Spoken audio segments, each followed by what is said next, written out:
अस्सलाम वालेकुम। आप वीडियो कर रहे हैं, রেখে দিই।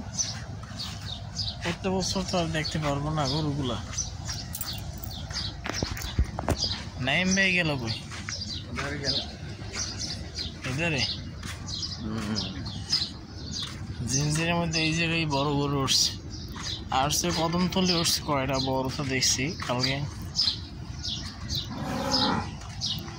এখানে সবচেয়ে সুযোগ কি নদী কাটছে, হাওয়া বাতাস লাগে, হাওয়া বাতাস, তারপর পয় পরিষ্কার রাখা যায়, পানি টানি।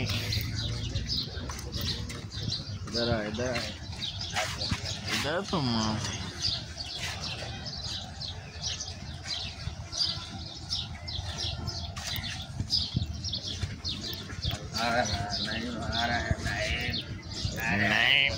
নাইম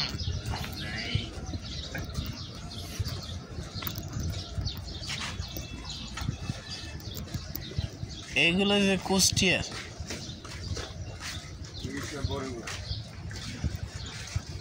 গত বছরের তুলনায় বড় বড় গরু আছে। কদমতলের সেই পেট মাটিতে চলে গেছে। এই যে নাভিটা এটা মাটির কাছাকাছি হয়ে গেছে।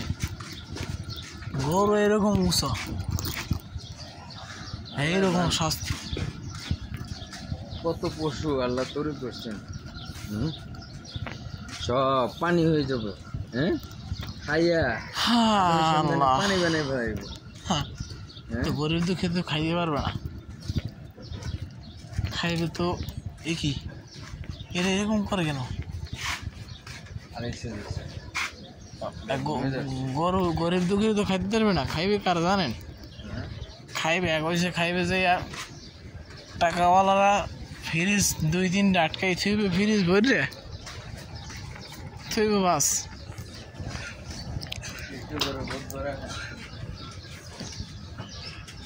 কই ওদের কালাই গরিব দুঃখী দেওয়া লাগবে, তার জন্য 4 তলায় উড়ে গরু কোরবানি। 4 তলায় উড়ায় গরু, আড়াইয়ে ঠেললে উড়ায় 4 তলায়। 4 তলায় উড়ে এই যাবে কোরবানি দেয়।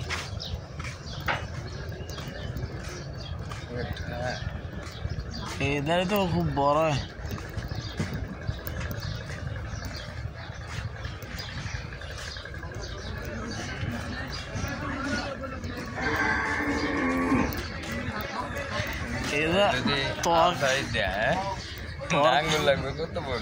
তরকারি বাজার মজা সব আসি, ঠিক আছে।